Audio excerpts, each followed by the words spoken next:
This is The Insider, the official podcast for the City of Murfreesboro. I'm Mike Browning, and our guest is Mayor Shane McFarland. Great to be here again. It's good to have you here at the end of the year, and we're going to talk about the accomplishments in 2025. Yeah, it's hard to believe that it just seems like it was this time last year. We were still, we were here. Yeah, so a year flies by. That's right, yeah. When you think of 2025, what stands out to you? I get asked the question all the time about what's the main priority as the city, in the city, and it's so hard because there's so many priorities. So when we say what's the main accomplishment, it's like that episode of The Office. You don't know you're in the good old days until they're already by. There's so many things I think that we're proud of this year. There was a ton of road projects that we got finished. I'm very proud that we broke ground on Veterans Parkway. The transit center that opened up. There's just a lot of things to be thankful for in our city. And I agree with you on that. It seems like because the city's growing, there are more projects, and it's becoming more complex in order to try to look at all the things that are being done. It is, and it's really important that I think you see all the projects that have been completed, and you see the ribbon cuttings and the shovel The groundbreakings. Mm-hmm. But my favorite part, and I think this is the part that keeps wanting me to come back, is the people that we work with. The city council is great to work with. Our entire staff, our team that we have, that those are the things I enjoy. And although all the new shiny things, the new road projects, those are fun, I think it's the day-to-day interaction and working with people that those are the things I remember. I wanted to kind of go over some of them individually. We won't be able to cover them all, but some of the major ones. And we'll start with the Broad Street redevelopment, which we haven't seen visually yet, but we know they initiated a development agreement and it was signed. So the process is going. Yeah, that was about late summer that we got that finalized to where it's being broken up in phases, and they're getting ready to start phase one, hopefully, third quarter of 2026. And part of that is getting the WGNS building finished before they start the rest of the demolition and construction. But, you see that project, but Mike, you see across the street, and as I was coming in, you can see now the outline of where Town Creek is going to go and opening up the daylighting of Town Creek. That project is moving along. It has to be finished in October of next year. Hopefully next year, when we're talking about our accomplishments, we'll be sitting here talking about that project. So there's a lot that goes into that's moving along. And then a downtown study was conducted, because a lot of people see that we need to be able to utilize the other space that's up there that in a lot of cases it's empty. Yes, that's right now, one of the challenges on a lot of the older downtown buildings is fire protection for the second story. And so we've gone through a whole extensive study to show how to reactivate those spaces, how the city can partner hopefully with some of the businesses to be able to do that. But I think more importantly, it's also learning from what other municipalities have done. We looked at Oxford, Mississippi to see how they were handling some of their trash collection downstairs. A really interesting thought of sidewalks, how the government has leased those sidewalks back to the businesses to be able to be used for downtown dining, for showing, merchandising their goods and the things that they want to sell. So there's a lot of things we've learned through that process. And then Buc-ee's that everyone was clamoring for such right. a long time. Yeah. We actually had a groundbreaking for that. Yeah, it was in October. I think October the 14th was the date. And you drive by there, and it seems like every day something is going vertical. Because they know what they're doing. They've done it multiple times. Yeah. Yep. Yes, and in conjunction, we get asked a lot, how are you guys going to handle the traffic? And the state is redoing the Joe B. Jackson interchange. That's going to be with lighting. We've redid Butler Drive to be able to, how that works in. There's some improvements that are going to be done on Elam Road as well. So all that's coming together. And here's the great thing.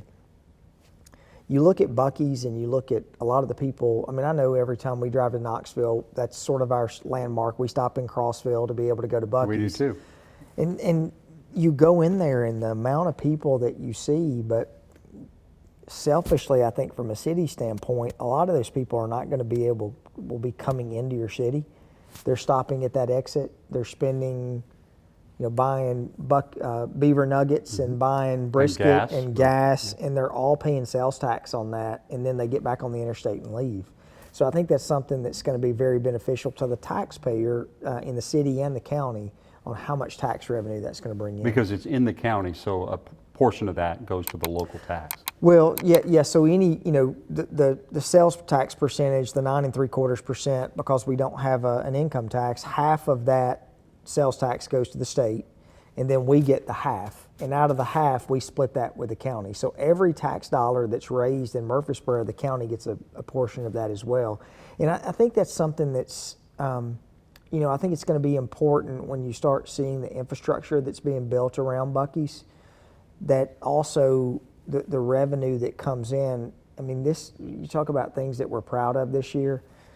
This year I think we're at 56% of our revenue that we have is sales tax. 42 to 43% is property tax. There's about a percent or two that's other funding, but we've been able to make it through another year with no tax increase. I think we've had one tax increase in almost 30 years.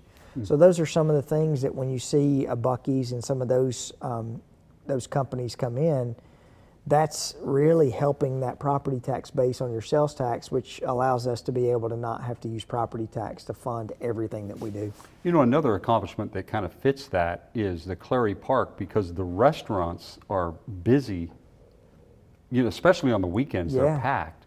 And I think people have really gravitated toward that area, and it'll be interesting to see how it develops when people are living in those spaces, and then the hotel as well. Yeah, I mean, not only the restaurants in Clary Park, I would say a big milestone for this past year was the opening of Trader Joe's. That was something that we had worked really hard. When I first was elected, I was trying to get meetings set up with Trader Joe's and Whole Foods, and no one would even meet with us. So the only company that would meet with us is Sprouts, and Sprouts has been here, 6-7 years now. Trader Joe's comes out to the Avenue area, and that really goes all into that new model that people want to live, work, and play all in the same spot. And be able to walk to locations, which they can do at Clary Park. Yeah, so in that Avenue area, that's been an absolute focus on being a pedestrian-friendly area. And then Veterans Park, the ground is already being moved for that, so that's underway. Yeah, good things happen to those who wait, right? So we worked on that park since 2000 and 2018. We've had some land swaps while that's going on, but yeah, we broke ground. It was a hot day. I think it was in July or August that we broke ground, and so hopefully we'll be done by late summer next year. So we're excited about that. And then you were the MC for the groundbreaking. Actually, it was ribbon cutting rather, for the splash pad and the playground at Patterson. Yeah, Patterson Park. About a month ago, we opened up the significant parking lot improvements. I think we've got almost 215 parking spots there. The splash pad in that area. The pickleball courts have been redone. You've got all these things that are coming in together to continue to make Patterson Park a destination for people to want to go. And I mean, it was pretty cool with that groundbreaking. You had all of the Bradley Academy. I think second grade was there, and so it was really cool to see how everyone was interacting and how everyone was really proud of that project coming along. And that's a real community there, and it's a community that's inclusive within the city of Murfreesboro, and it's done great things. Yeah, it was a couple weekends ago. I was at First Baptist. They asked me to come and speak at their ribbon cutting of a parking structure that they built back there, and it all ties into that community. There's a walking trail that was built, walking track around the parking lot, and it all ties in. So, that's something I think as a city, as we get bigger, that you want to make sure that you keep that sense of community in different areas that people reside. And I think that's something with the Avenue, the walkability there, with your downtown area. You look at Veterans Park, with that park that we intentionally got the new land because it's surrounded by neighborhoods. And I think there's going to be some really cool things, hopefully this upcoming year, that we'll get to announce with maybe some additional property that will be coming on board. public safety is a top priority of the council, and the Real-Time Crime Center is something that you've talked about before, in that it's already had some successes in terms of solving some crimes, but it allows the police department to really track some things and to use cameras and that kind of thing to solve crime. Well, yes, and I think there's some misconceptions out there with these. We use acronyms like LPR, that stands for license plate reader. Mm-hmm. And to really ensure the public that we don't have anyone that's up there like monitoring movement across the city, but Right. what we do have is when a crime occurs, these license plate reader systems or the cameras can triangulate and find someone. I'll give you a great example. A friend of mine, we had some construction equipment that was stolen off of their property, and the neighbor got their the person who did it on their ring camera, but it was just sort of a side view. Sent that to the police department 11 minutes. So it happened the previous night. 11 minutes they were able to locate the truck. They had pictures of the truck going down the street with the scaffolding in the back. They got the license tag. They were immediately able to locate who that is. Wow. And so I think that's the important part, to really be able to say to the resident that, there's this whole misconception that, Big Brother, they're watching out over you. That's not the case. No. There's been so many. For example, there was a group that came from Nashville that they were going while everyone was sleeping and standing outside of cars with automatic weapons and breaking into cars.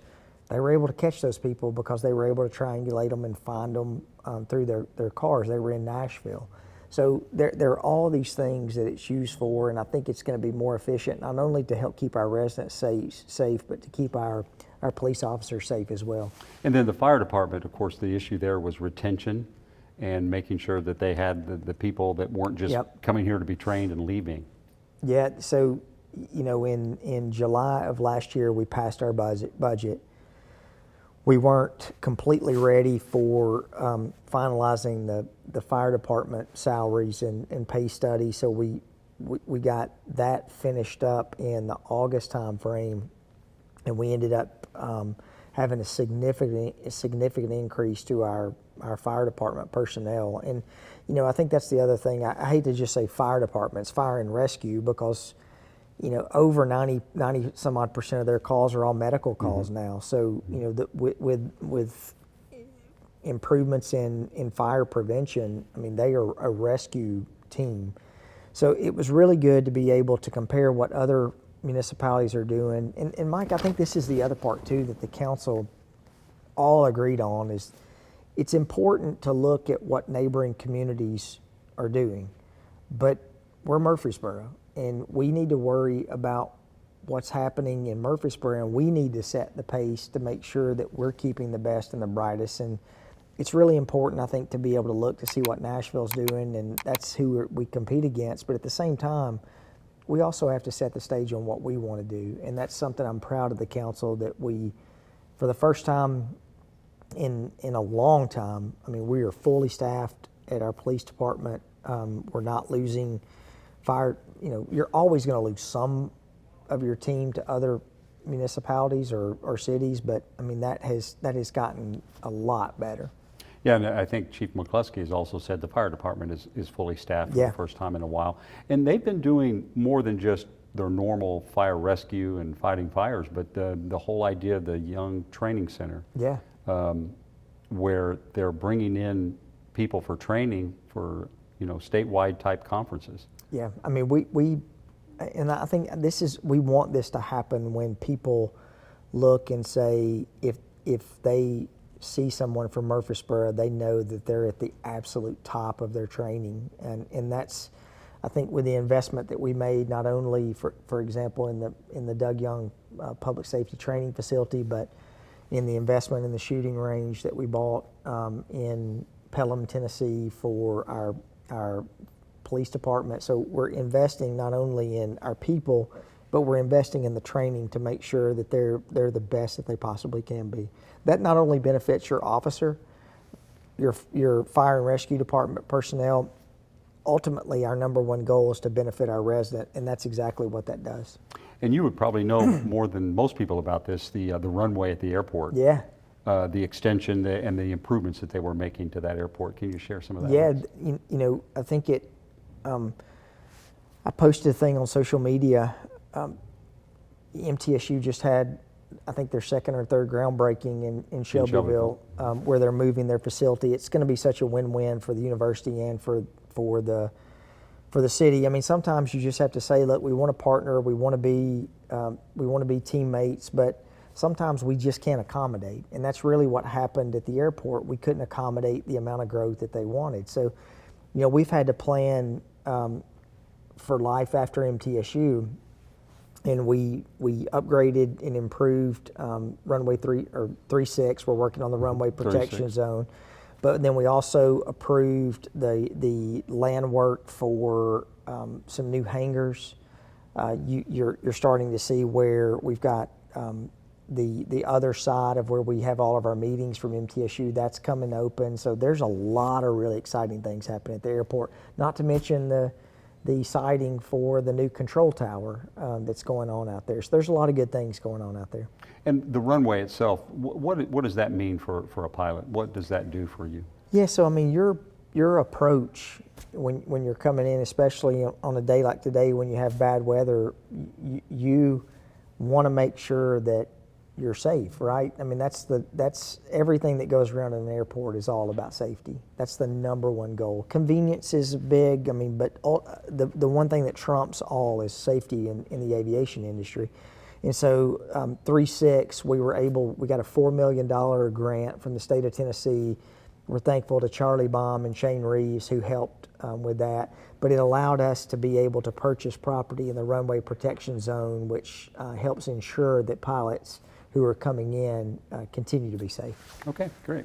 And then the street department, which hadn't gotten involved in this as much before, were now doing some major demolitions, and that helped with the Town Creek project. It did. They demoed a lot of the buildings that are there. And, you know, this is one of those things that I don't think a lot of people really know.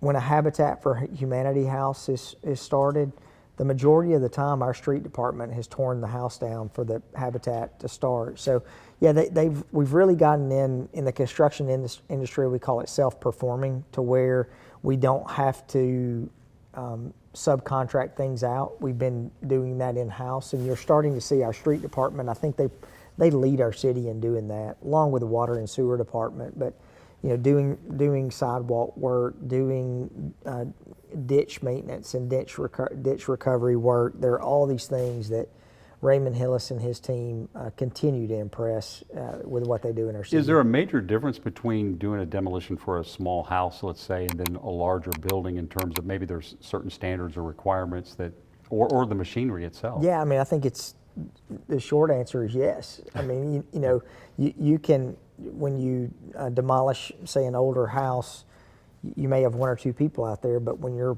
doing some of the things that our team did along Broad Street, I mean, you've got larger equipment, more people. So yeah, it just goes to show how good our street department is, that they can do everything from fixing a pothole to demoing a large commercial building. In addition to picking up leaves, which they work with the solid waste department. Picking leaves up, stormwater maintenance. I mean, they're really jacks of all trades.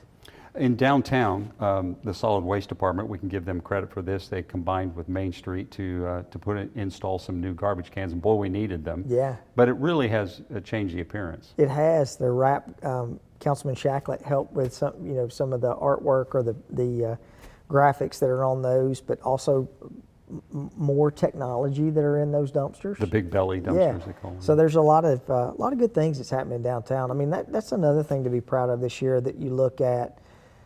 Hopefully, the One East College project we've I think come to an agreement where that's going to move forward. So we just had a meeting on that last Wednesday night. That's progressing forward. So I hope next year that we're sitting here and we're starting to see that project get ready to start as well. What can you share about that? What would you like to see happen with that project? Yeah, I mean, they've come back with a plan actually lowering the amount of multifamily, adding to the number of condominiums, for sale condominiums. They've doubled the amount of office space that they're looking at doing, some of the retail space, but mainly it had to do with the height. They were originally showing 8 to 9 stories. They're going down to 4 to 5 stories. They've wrapped the parking garage so you really can't see the parking garage from the outside. So there's a lot of things that they've brought forward that I think hopefully will mean that the project gets going. Do you have a particular idea or vision yourself on what you would like to see happen with that sanctuary? I do. I don't know if my vision matches everyone else. And maybe not theirs, they're Yeah. developer, but can you have some input on that? I mean, I think, in my opinion, I think there's a couple of things that could happen there. I think and I use this as I'm sure this is trademarked, but like, you have the Bluebird in Nashville that everyone loves to go to. Yeah, it's a restaurant, but it's also entertainment venue. Yeah, how cool would it be to have a Bluebird South where, we have so many musicians that are at MTSU with the Recording Industry Management Program.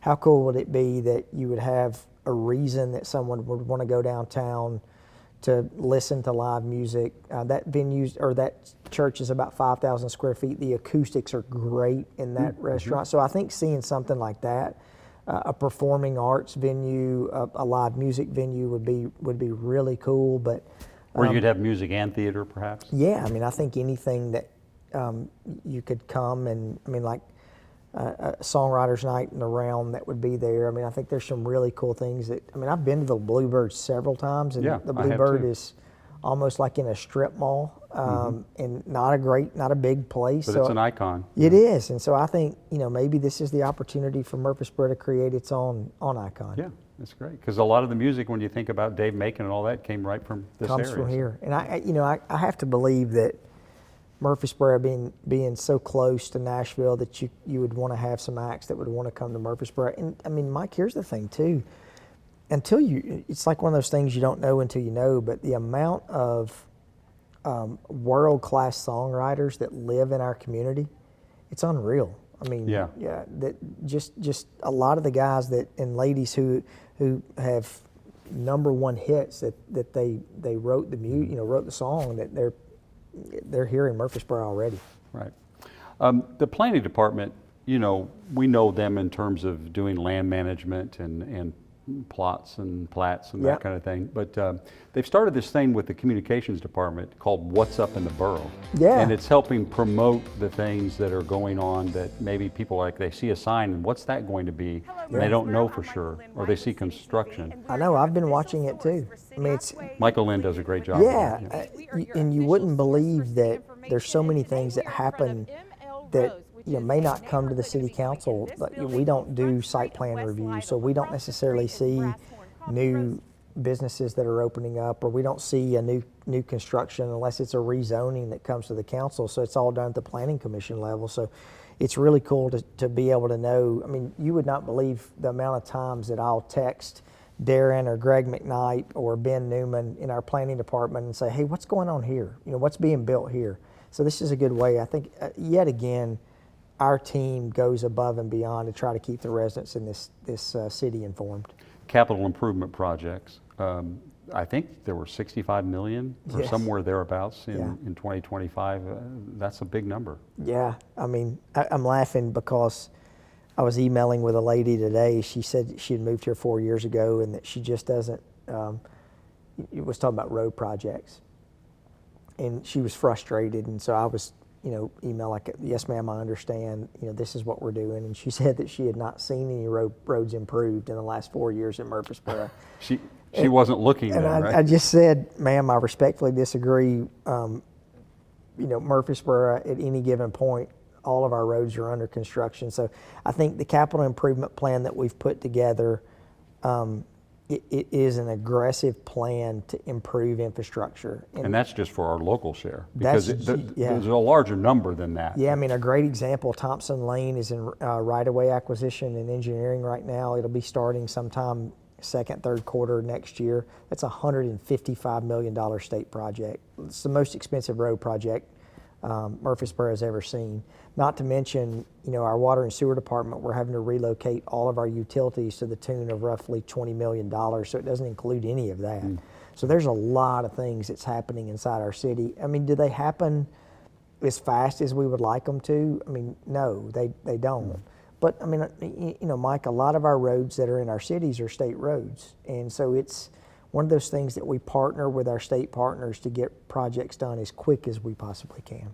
And the trust from the sale of the utility, that is really going along so well now that you know, you hardly even notice it. It's happening in terms of the investments, but there's a smooth process of how it's done in committee by people who are dedicating their time and service. It is, and you know, I think we're on our 4 or 5 year anniversary of the sale of Middle Tennessee Electric, and I still say there was a lot of apprehension and I think fear of the unknown at the time that we did that. I think it will prove to be it already has proven to be one of the best decisions that the council has ever made. The amount of money that is just sitting in the bank returning interest, so we don't have to raise taxes, is monumental. But then the other part too is the amount of projects that we've been able to use that designated money that we said, look, we're not going to spend into the principal, but we're using some of those funds to not have to borrow money. So it's a big deal. A lot of communities would be envious of what I mean, I think 15 years from now, so we still have 10 more years, you're going to look to have, you know, $250 million in the bank that's drawing interest every single year that will be there forever. I mean, that was one of the things that the council said. We do not want future politicians to come and spend into that principle. That's staying there as a trust and an annuity for the residents of Murfreesboro.